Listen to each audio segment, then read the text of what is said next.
Hi everybody, welcome back to Cabin Creek Homestead. Today's video is a cooking video. Now we have had an overabundance in a lot of very specific foods, and I want to show you some Chinese cuisines that you can make with them.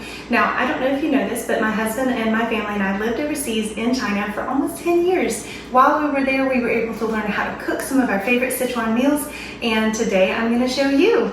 Now in our garden, not everything thrived. We didn't grow any corn, no okra came up, the eggplant didn't come up, the tomatillos, they're gone. The sweet potatoes, the green beans, they were eaten by deer. But we did get a lot of tomatoes, we got a lot of potatoes, and we have a ton of eggs. So I'm supplementing today with some peppers from the grocery store, and I want to show you two of my favorite meals. The first one is called Suan La TuDo Si. This is a sour stir-fried potato dish. The first thing that we're going to do is wash our potatoes and slice them as thinly as we can in a julienne style. And then I'm going to soak them in water. Soaking your potatoes in water before you deep fry them or stir fry them helps to draw out some of the starches, and it gives it a little bit more of a crisp flavor. This is a really simple recipe, and you only really need some potatoes, some carrots, and some peppers. Your other spices to kind of flavor it are going to be your Sichuan peppercorns, which is a prickly ash, some red chili flakes, and vinegar. Of course, you're going to have soy sauce and salt and all those things, but for the most part, those usual spices are right there. Whenever you're making Asian cuisine like stir fry, the most laborious and time-consuming part is always going to be the preparation. And so what I do is I make sure that everything is sliced and cut up and ready to go. That way, when the oil is hot and my wok is ready to go, all I have to do then is simply throw things in the right order, instead of scrambling like, oh no, I forgot to slice up my carrot, and trying to do it really quick. Stir fry doesn't take a long time, and so to do it well and to have like a systematic approach to it, go ahead and have all your ingredients chopped up really finely. And into the water they go. The goal for these is to soak for about 20 minutes. Now, I'm not Ree Drummond, I'm not Martha Stewart. I am a simple homesteading mama that's trying things for the first time on our farm. I'm sure you have plenty of advice, but my goal today is simply to get this in the pan for my family. Some of you probably have one of those mandolin slicers. I have one too, but I'm still regrowing skin from right here, so I'm just a tad bit nervous right now.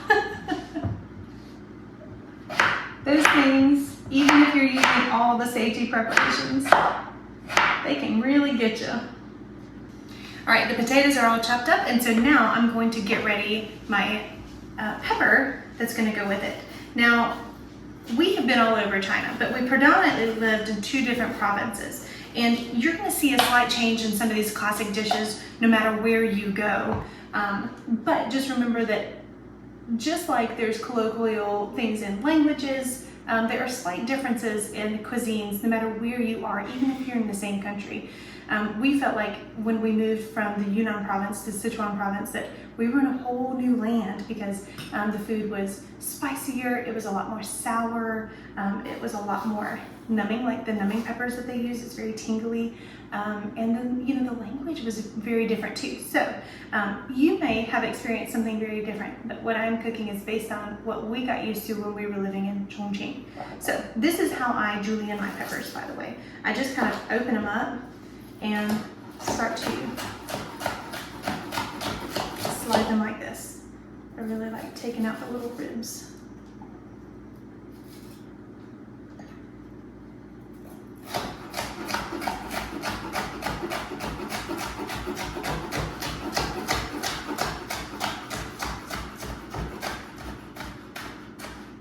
Juicy!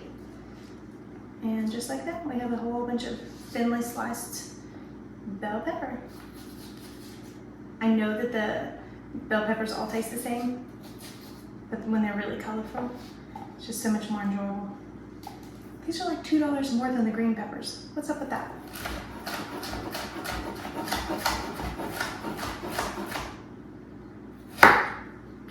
For the pig.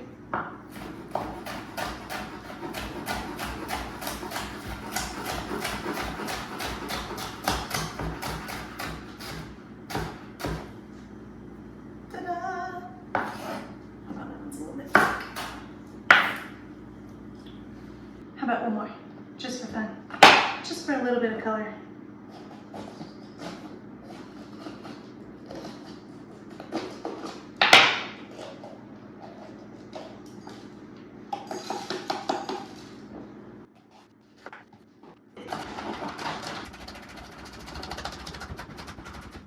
All right, that's ready, that's ready. I also like to add a carrot to mine. I think it's wildly delicious. Over here I have my scrap pile. It can either go to the compost or it can go to the pig. He loves all the things from the garden. So I don't have a vegetable peeler because I find that using a knife like this works just as good and it declutters my drawers. So don't judge me, you do you, I do me. Carrots are kind of tricky to slice, so I like to go kind of slow.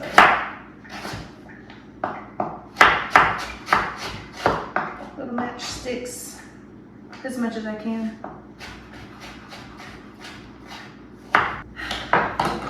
All right, all the chopping prep is done for this one. It's time to put oil in the wok and get this thing heated up. All right, so it's time to put oil in the wok and start to heat this up. Now, there's a couple of things that I want to mention. One, I have a glass top stovetop. I don't have gas. And in China, stir fry takes just a couple of seconds because of the heat that is coming off of the bottom of that pan.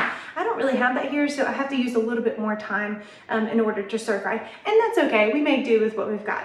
Now the other thing is, before you start, I really love to season my oil. And I'm gonna season my oil today with these two peppers. Now this is red chili flakes, you're familiar with this, but this right here is Sichuan peppercorn.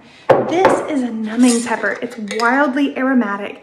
It smells amazing. It's not spicy, but it does make your whole mouth tingle. It's one of my favorite ingredients. Side note, it is an anti-inflammatory, so adding it into your diet can be really good for your digestive health. Another funny story, we just had all of our kids' dentist appointment and one of our kids needed Novocaine for a filling, and I said, oh, we could have brought the Sichuan peppercorn, and he said, whoa, whoa, whoa.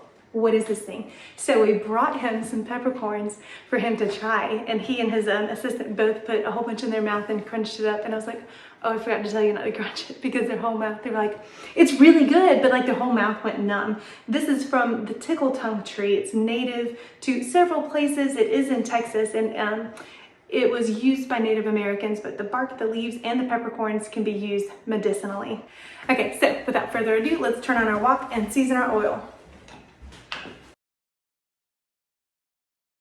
You may have seen things done a million different ways, and even while we were all living in the same city and saw different restaurants do different things, we saw that everybody kind of has their own way of doing things. So this may not be your experience, but it certainly is mine.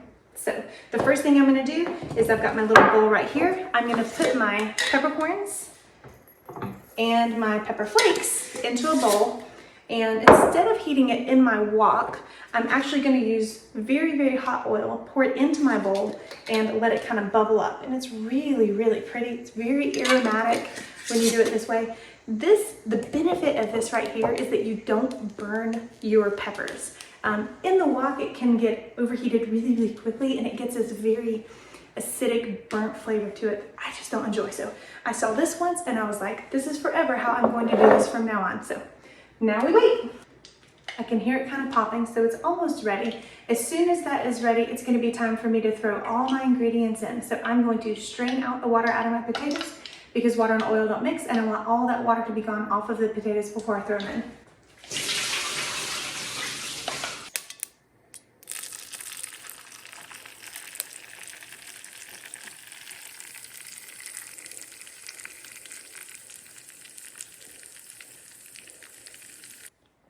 Ready to go.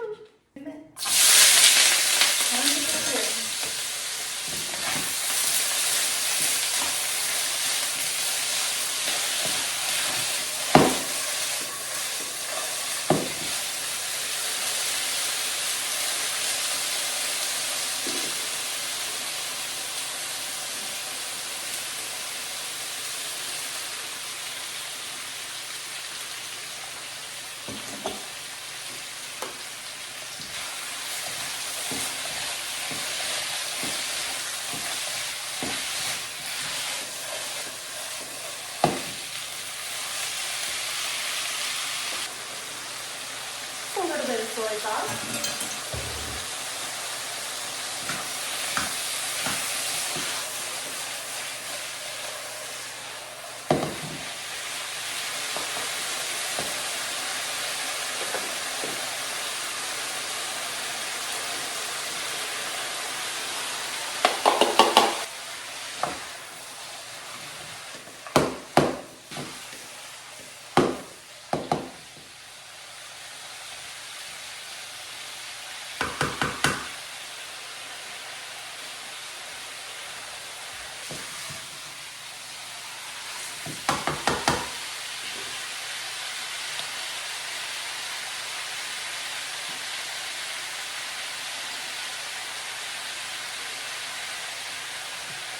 I could never work in a restaurant because I feel the need to taste the food the entire time I'm cooking, and I'm never gonna get a new pair of chopsticks. So thankfully my family puts up with it. Now I'm almost at the end of this stir fry. I want to add the vinegar, which makes it sour and spicy at the end of this, because vinegar really tends to get super like acidic and this awful like metallic taste to it almost if you add it too soon in the cooking. So wait till the end and throw in a couple tablespoons of vinegar. If you have black vinegar, sweet, it would be even better. But I don't have any. And I couldn't find any at the import store last time I went. So we're just gonna use plain old white vinegar.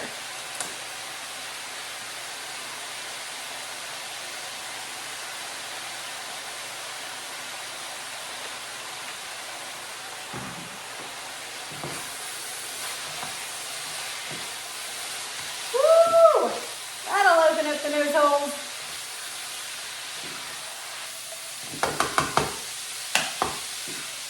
All right. Hey kids! You guys want some Suan La TuDo Si?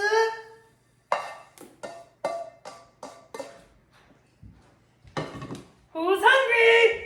Me. I'm so hungry. Isn't it pretty? It smells exactly. You want us to take this or? Hey, give me a pair of chopsticks. Oh, Is it good? Not my chopsticks. Y'all go sit down. You want some? it tastes exactly like the stuff it tastes of shoe. Daddy-o! Oh. Taste it. You ready? Is the video? Mm-hmm. Oh. Oh, it's so good. It's healthy too. It's hot. I mean, I'm not nerd, but it's good. You want more meat? Go for it. No, I've got more to cook. I feel bad. Well, that was a really quick and easy dish. I hope you try it because it's really good. It's really simple. You probably have these ingredients in your pantry already. That's all for today's video. See you next time. Delicious.